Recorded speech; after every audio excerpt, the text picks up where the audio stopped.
नमस्कार। आज हम आपको सुभाषितानी आपका त्रयोदश पाठ का पहले प्रश्नोत्तर आज हम बता दे रहे हैं। चैप्टर के अर्थ भी मैं भेजूंगी, लेकिन अब एग्ज़ाम शायद बच्चों के नज़दीक आ गए हैं तो क्वेश्चन आंसर सॉल्व करवाते हैं पहले, उसके बाद भी चैप्टर के अर्थ भी मैं बहुत जल्द भेज दूँगी आप लोगों को। क्वेश्चन आंसर आते हैं। विकल्पेभ्यः उचितम उत्तरम चुनिए, विकल्पों से उचित उत्तर चुनिए। केषु वृष्टि वृथा भवति, किसमें वृष्टि मतलब बरसात बेकार होती है, मतलब समुद्रेषु आपका श्लोक आया था ना कि बहुत जिसका पेट भरा हो उसके लिए भोजन बेकार है या दान देना बेकार है भाई, तो उसी तरह समुद्रों में बारिश बेकार है ना। तो केषु वृष्टि वृथा भवति समुद्रेषु धैर्यं कः नाश्यते, तो धैर्य को कौन नष्ट कर देता है, क्रोधः, क्रोध आपका धैर्य। भूमि का गरीयसी, क्रोध नहीं करना चाहिए। भूमि का गरीयसी माता, भूमि से। विद्यार्थिनो कति लक्षणम अत्र वर्णित, तो आपके चैप्टर में पंच लक्षणम ना काकचेष्टा बको ध्यानम ये वाला श्लोक है ना। तो विद्यार्थिनो कति लक्षणम पंच लक्षणम। अपठित बाला किमवत कथिता वकह यु, बगुले के समान कहा गया है जो कहीं शोभा नहीं पाता है लोगों के बीच में, तो अपठित बाला किमवत कथिता वकह यु। और अब आइए एक शब्द में उत्तर दीजिए। समर्थस्य दानम कीदृशम भवति वृथा, समर्थ को दान देना बेकार होता है।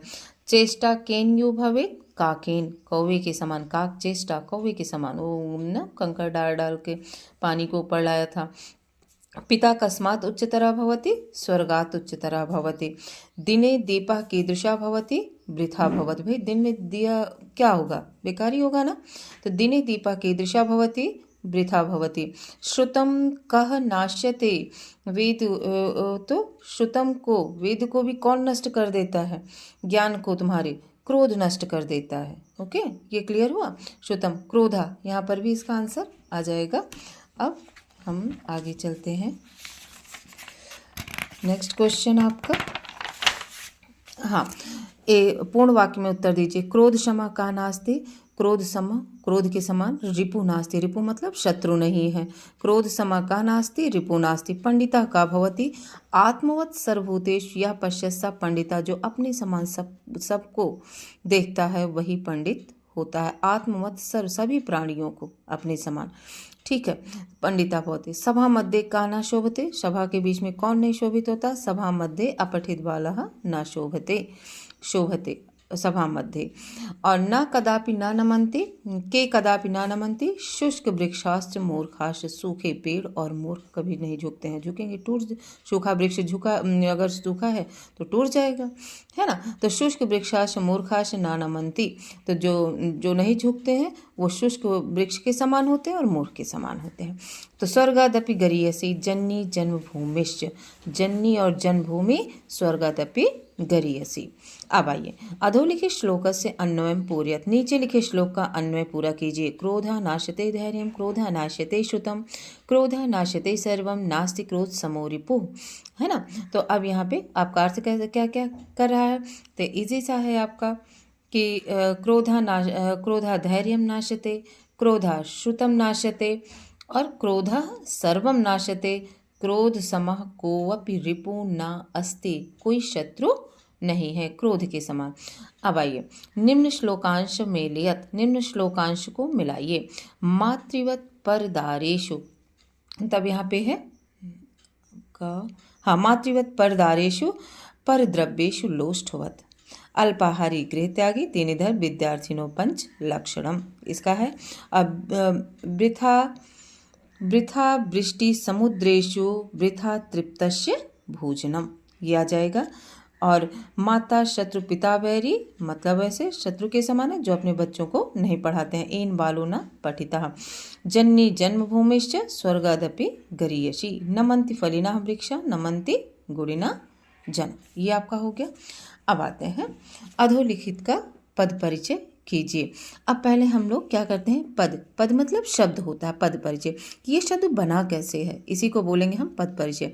अब नमन्ति, इसमें जैसे नमन्ति शब्द बना है तो कौन सी धातु है इसमें, नमस्कार कर रहा है तो धातु, मूल धातु, क्रिया होती है ना नमन्ति, नमस्कार करना, तो यहाँ पे नम धातु, पहले नम कर लेंगे।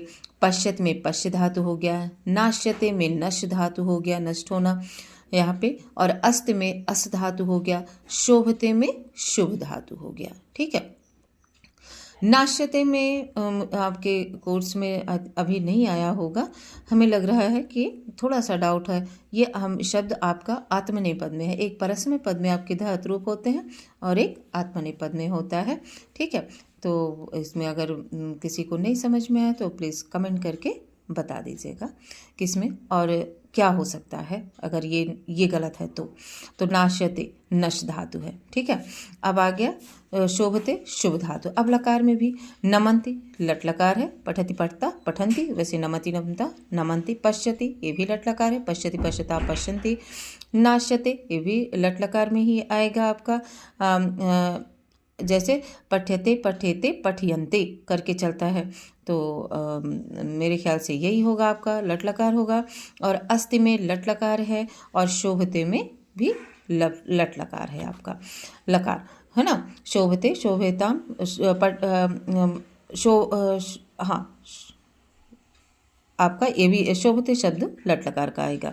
ठीक है, ये भी प्रथम पुरुष, ये भी प्रथम पुरुष, पश्यति भी प्रथम पुरुष में है, आत्मने भी प्रथम पुरुष में है, और अस्ति भी प्रथम पुरुष में है, और शोभते भी प्रथम पुरुष में है।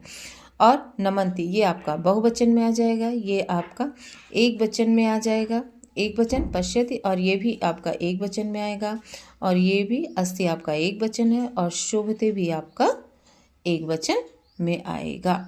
ठीक है, अब हमें लगता है, अब आइए मूल्यपरक, हमारा सबसे बड़ा शत्रु कौन है। तो इस चैप्टर में क्या हो गया, हमारा सबसे बड़ा शत्रु आपका क्रोध है। ठीक है, आपका सबसे बड़ा शत्रु क्रोध है। धन्यवाद।